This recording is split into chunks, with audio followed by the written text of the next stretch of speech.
నమస్తే, నేను Sreeja, tarot card reader, crystal healer and manifestation coach. ఈ ఎపిసోడ్స్ లో మనం అన్ని జోడియాక్ సైన్స్ కి ఎలా ఉండబోతుందో టారో కార్డ్ ప్రెడిక్షన్స్ ద్వారా తెలుసుకుందాం. అలాగే మీలో ఎవరికన్నా టారో కార్డ్ రీడింగ్ కోర్స్ కానివ్వండి, క్రిస్టల్ హీలింగ్ కానివ్వండి, లెర్నింగ్ అబౌట్ క్రిస్టల్స్ అంటే క్రిస్టల్స్ గురించి వాటి పర్పస్ ఏంటి, అంటే మనకున్న పర్పస్ కి డిఫరెంట్ టైప్స్ ఆఫ్ క్రిస్టల్స్ ని ఎలా యూజ్ చేయాలి, జెన్యూన్ క్రిస్టల్స్ ని అలాగే ఫేక్ క్రిస్టల్స్ ని ఎలా ఐడెంటిఫై చేయాలి, ఇలా లెర్నింగ్ అబౌట్ క్రిస్టల్ అలాగే క్రిస్టల్ హీలింగ్ మేనిఫెస్టేషన్ కి సంబంధించిన కోర్స్ గురించి కానివ్వండి, ఏదైనా డీటెయిల్స్ కావాలనుకుంటే స్క్రీన్ మీద కనిపిస్తున్న నెంబర్స్ కి కాల్ చేసి ఎంక్వైరీ చేయొచ్చు. అలాగే మీలో ఎవరికైనా gem stone suggestion, crystal suggestion, original gem stones and crystals ఎవరికైనా కావాలి అనుకుంటే కూడా సేమ్ ఇదే నంబర్స్ మీద సంప్రదించవచ్చు. అంతేకాకుండా పర్సనల్ టారో కార్డ్ రీడింగ్ కోసం ఎవరికైనా ఇంట్రెస్ట్ ఉంటే, మీ పర్సనల్ టారో కార్డ్ రీడింగ్ చేయించుకోవాలి అని అనుకుంటే సేమ్ నంబర్స్ మీద మీరు కాంటాక్ట్ చేయొచ్చు.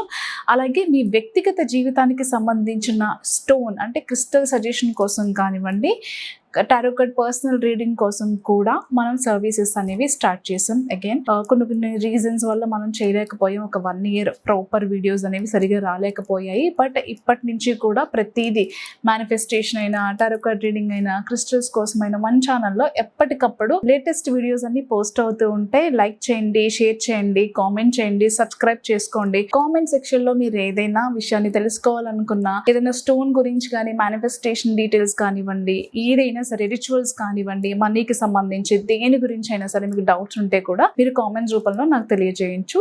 Thank you so much. కుంభరాశి టారో కార్డ్ ప్రెడిక్షన్స్ చూద్దాము. కుంభరాశికి సంబంధించి గతంలో మీరు చేసిన మిస్టేక్స్కి అప్పుడు ఏం కాకపోవచ్చు. గతంలో చేసిన మిస్టేక్స్ ఏదైనా ఉంటే కనుక అది ఇప్పుడు మీకు కొంచెం శాపంలాగా మారే అవకాశం ఉంది. కొన్ని సిచ్యువేషన్స్లో మీరు ఇరుక్కుపోతారు. దాని నుంచి ఎలా బయటికి రావాలో తెలియక ఇబ్బంది పడే సిచ్యువేషన్స్ చాలా ఫేస్ చేయాల్సిన అవసరం అయితే ఉంది. మీకు ఎలా బయటికి రావాలో తెలిసిన సందర్భాలు వచ్చినప్పటికీ కూడా దాని నుంచి మీరు బయటికి రాలేని విధంగా పీకల వరకు కూడా కొంచెం మీరు మునిగిపోయే సిచ్యువేషన్స్ వచ్చే అవకాశం ఉంది. దాన్ని ఎంత స్మార్ట్గా హ్యాండిల్ చేస్తారనేది మీ చేతుల్లోనే ఉంటుంది. అలాగే కొన్నిసార్లు ఎవరికైనా ఏదైనా విషయం చెప్పే ముందు కూడా దాని మీద మీకు పూర్తి అవగాహన లేనప్పుడు, మీకు తెలియనప్పుడు అంట, చూసారంట, విన్నారంట, ఈ అనే విషయాలు మాత్రం దయచేసి షేర్ చేయకండి. అలాంటి విషయాలు కూడా మీకు శాపంగా మారే అవకాశం చాలా ఉంది. మీరు చూడలేని విషయాలు, వినలేని విషయాలు, అలా అంట ఇలా అంట అని మాట్లాడితే ఆ విషయం చేరాల్సిన వ్యక్తికి చేరినప్పుడు ఖచ్చితంగా మీకు అది ఇబ్బందిగా మారే అవకాశం అయితే ఉంది. అలాంటి విషయాల్లో జాగ్రత్తగా ఉండండి. మరీ ముఖ్యంగా మీకు బాగా క్లోజ్ అయిన వెల్ విషర్స్ కావచ్చు, ఫ్రెండ్స్ కావచ్చు, మీ రిలేటివ్స్ కావచ్చు, ఎవరైనా సరే ఆ ఇబ్బంది మీకు వచ్చే అవకాశం ఉంది వాళ్ళ ద్వారా.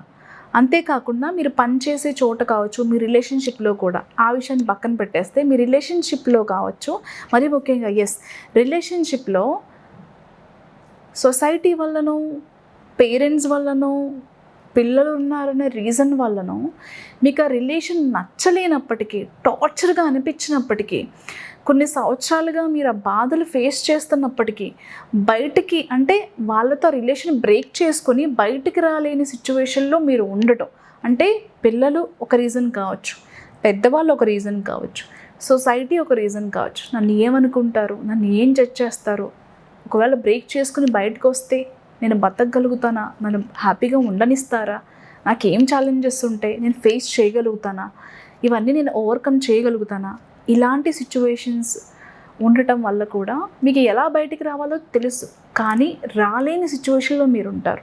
అలాగే కొన్ని ఫినాన్షియల్ సిచ్యువేషన్స్లో కూడా కొంతమందికి అప్పులు ఇచ్చో, లేకపోతే మీరు మధ్యలో ఉండి డబ్బులు ఇప్పించడం వలన కొన్ని ఇబ్బందులు ఇలాగే వచ్చి మిమ్మల్ని చుట్టుముట్టే అవకాశం ఉంది.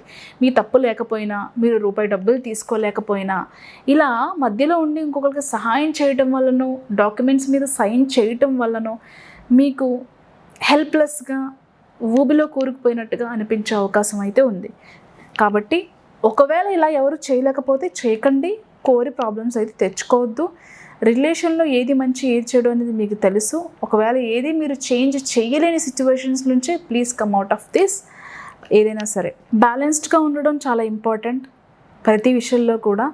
కొన్ని సిచ్యువేషన్స్లో ఇప్పుడు నేనైనా సరే చాలా కూల్గానే హ్యాండిల్ చేద్దామని అనుకుంటాం, కానీ మనకు తెలియకుండానే అగ్రెసివ్ అవుతాం, కొన్ని మాటలు అనేస్తాం, కొన్ని మనం చేంజ్ చేయలేము ఎప్పటికీ కూడా. అది ఎవరి విషయాల్లోనైనా సరే. అక్కడ బట్ అక్కడ బ్యాలెన్స్ అనేది చాలా ఇంపార్టెంట్.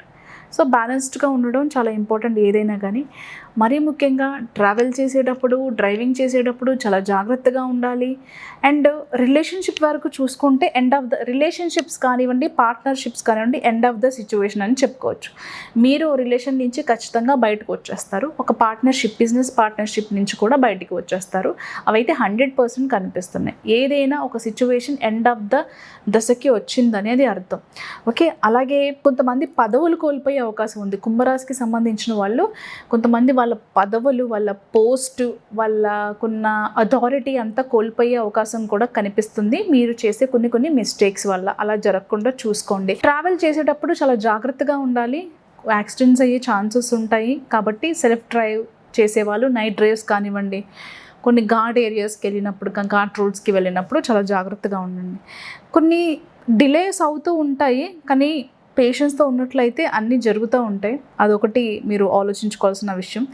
గతంలో చేసిన మిస్టేక్స్ మళ్ళీ రిపీట్ చేయదు. అంటే మిస్టేక్స్ అని కాదు, మీరు ఏదన్నా పెళ్ళిళ్ళ విషయాల్లో, పార్ట్నర్షిప్ బిజినెస్ విషయాల్లో, జాబ్కి సంబంధించిన ఏదైనా ఒక డెసిషన్ తీసుకోవాలంటే ప్రతిదానికి చాలా ఆలోచిస్తారు, భయపడుతూ ఉంటారు.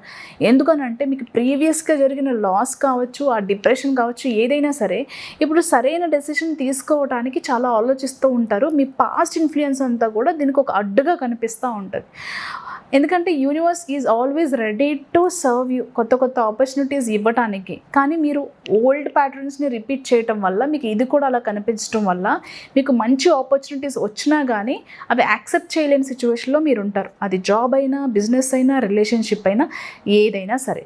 సో దానిలో నుంచి మీరు ఓవర్ థింకింగ్ చేయకుండా మీ పాస్ట్ నుంచి మీరు ప్రజెంట్కి చాలా బయటికి రావాలి. అదొకటి కరెక్ట్ చేసుకోండి.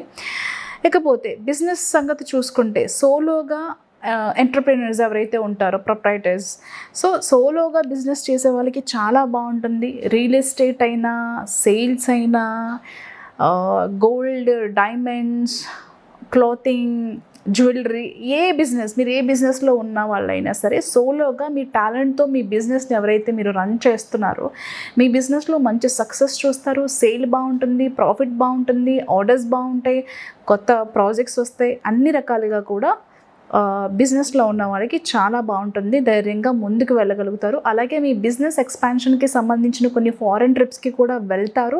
అంతేకాకుండా వేరే కంట్రీస్లో కూడా మీ బిజినెస్ ఎక్స్పాన్షన్కి సంబంధించిన డిస్కషన్స్, పార్ట్నర్షిప్ డీల్స్ ఏవైతే ఉన్నాయో ఆ మీటింగ్స్కి కూడా అటెండ్ అవుతూ ఉంటారు. ఈ టైంలో స్పిరిచువల్ ట్రిప్స్కి ఎక్కువ అటెండ్ అయ్యే ఛాన్సెస్ కూడా ఉన్నాయి. అంతేకాకుండా వేరే కంట్రీకి విజిట్ చేసే అవకాశం, అలాగే జాబ్కి సంబంధించి వీసా ప్రాబ్లమ్స్ క్లియర్ అవుతాయి, పాస్పోర్ట్ ఇష్యూస్ క్లియర్ అవుతాయి.